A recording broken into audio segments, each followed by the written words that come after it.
ഭാരതത്തിൽ 2500 വർഷങ്ങൾക്ക് മുമ്പ് ജീവിച്ചിരുന്ന ഒരു ഋഷി ആണ് ബുദ്ധഭഗവാൻ. ഒരു കൊട്ടാരത്തിൽ സുഖസൗകര്യങ്ങളിൽ നിന്നൊക്കെ അദ്ദേഹം പുറത്തിറങ്ങി പരിത്യാഗത്തിൻ്റെ ഒരു ജീവിതം ലോകത്തിൻ്റെ മുമ്പിൽ മാതൃകയാക്കി വയ്ക്കുകയാണുണ്ടായത്. വാസ്തവത്തിൽ ഭാരതത്തിലെ ആധ്യാത്മിക സംസ്കാരത്തിന് പലതരത്തിലുള്ള ഇഴിവുകൾ, ന്യൂനതകൾ ഒക്കെ വന്ന ഒരു കാലഘട്ടത്തിലാണ് ബുദ്ധഭഗവാന്റെ ജനനവും ബുദ്ധഭഗവാൻ ധർമ്മചക്ര പ്രവർത്തനമൊക്കെ ആരംഭിച്ചത്. എല്ലാ ദേശത്തും ഓരോ കാലഘട്ടത്തിൽ ആ ദേശത്തിൻ്റെ സംസ്കാരത്തിനും ആധ്യാത്മികതയ്ക്കും ഒക്കെ ച്യുതി വരുന്ന ഒരു ഘട്ടമുണ്ട്. അങ്ങനെ വരുന്ന സമയത്ത് ഈശ്വരനിയുക്തമായി ഇത്തരത്തിലുള്ള നിയുക്ത പുരുഷന്മാർ അവിടെ എത്തി ആ ജനതയുടെ ഉള്ളിൽ വെളിച്ചത്തിൻ്റെ, പ്രകാശത്തിൻ്റെ ഒരു വഴി തെളിയിച്ചു കൊടുക്കും. അത്തരത്തിൽ ശ്രീബുദ്ധൻ്റെ കാലഘട്ടം വൈദിക സംസ്കാരത്തിനുണ്ടായിട്ടുള്ള ഒരു ച്യുതിയുടെ കാലഘട്ടമായിരുന്നു. അന്ന് ഹിംസ ഏറ്റവും കൂടുതൽ ഇവിടെ നിറഞ്ഞു നിന്നു. പ്രത്യേകിച്ചും യജ്ഞങ്ങളിലും യാഗങ്ങളിലൊക്കെ മൃഗങ്ങളെ ബലി കൊടുക്കുന്ന ഒരു രീതി, അതിൻ്റെ ബലി കൊടുത്ത മാംസം കഴിക്കുന്ന രീതി, പ്രത്യേക തരത്തിൽ നിർമ്മിച്ചിട്ടുള്ള ചില മദ്യം കഴിക്കുന്ന രീതി, ഇതൊക്കെ ഇവിടെ വർദ്ധിച്ചു വന്നുകൊണ്ടിരിക്കുന്നൊരു കാലഘട്ടത്തിലാണ് ശരിക്കും ശ്രീബുദ്ധ ഭഗവാൻ വളരെ വ്യത്യസ്തമായ ഒരു ആധ്യാത്മിക പന്ഥാവ് തുറന്നു തന്ന് സനാതനധർമ്മത്തെ പരിപോഷിപ്പിച്ചത്. അപ്പോൾ ശ്രീബുദ്ധൻ സനാതനധർമ്മത്തിൻ്റെ ഒരു സന്തതിയാണ്. ഭാരതത്തിലെ ഋഷി പരമ്പരകളിൽപ്പെടുന്ന ഒരു ഋഷിയാണ് ശ്രീബുദ്ധൻ. അതേപോലെ തന്നെ ഒരു മഹാത്മാവാണ് വർദ്ധമാന മഹാവീരനും. പ്രത്യേകിച്ചും നമുക്ക് ഒരു ഹീറോയിസം ശ്രീബുദ്ധനിൽ കാണാൻ കഴിയുന്നത് അദ്ദേഹം സാമ്പത്തികതയുടെ എല്ലാ സുഖങ്ങളും അനുഭവിക്കാൻ കഴിഞ്ഞ ഒരു വ്യക്തിയാണ്.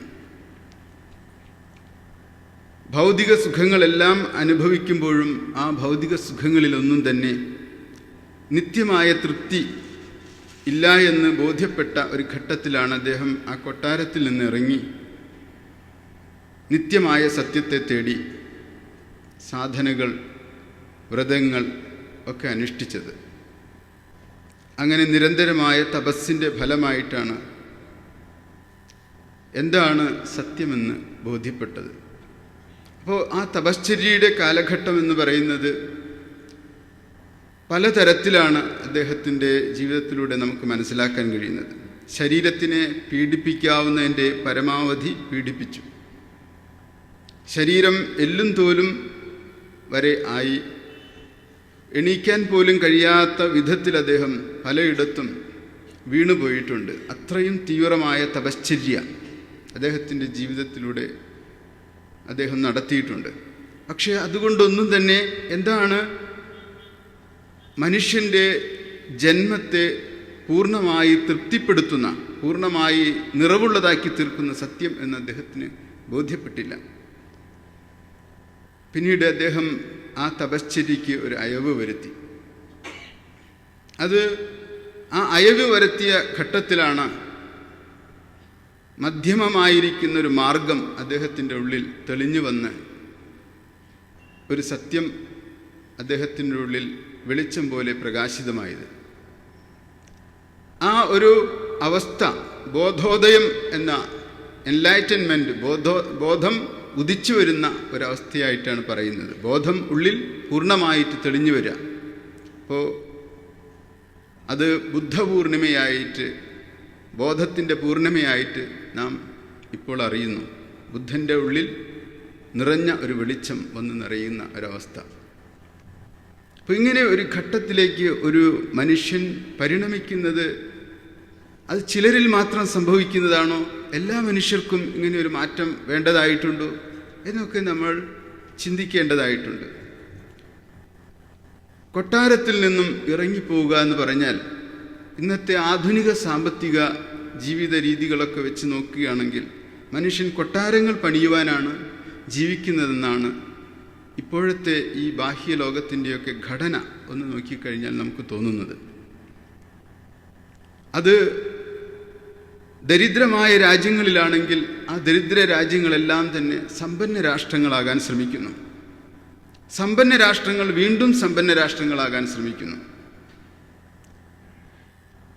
എല്ലാ ഭരണഘടനയിലും എഴുതി വച്ചിരിക്കുന്നത് രാഷ്ട്രത്തെ എത്രമാത്രം സമ്പന്നമാക്കാമെന്നാണ്.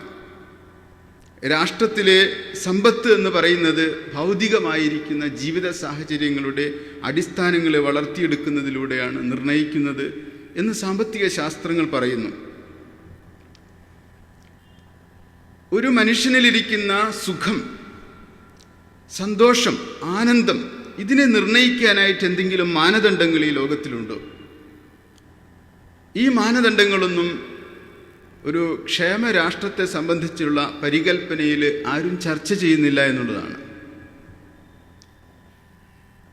വസ്ത്രമില്ലാതെ, ഭക്ഷണമില്ലാതെ, ബാഹ്യ സുഖസൗകര്യങ്ങളൊന്നുമില്ലാതെ ഒരാൾക്ക് ആനന്ദമുണ്ടാകുമോ?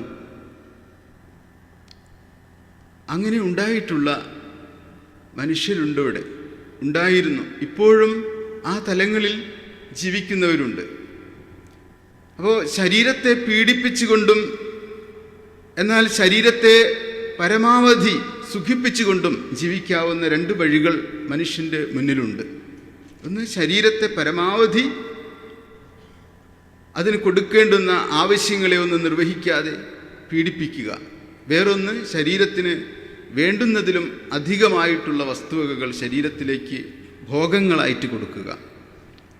ഈ രണ്ട് വഴികൾക്കും ഇടയിൽ ഒരു നടുനില കണ്ടെത്തുക എന്നതാണ് ശ്രീബുദ്ധൻ്റെ ജീവിതത്തിലൂടെ ശ്രീബുദ്ധൻ കണ്ടെത്തിയിട്ടുള്ള ഒരു മിഡിൽ വേ.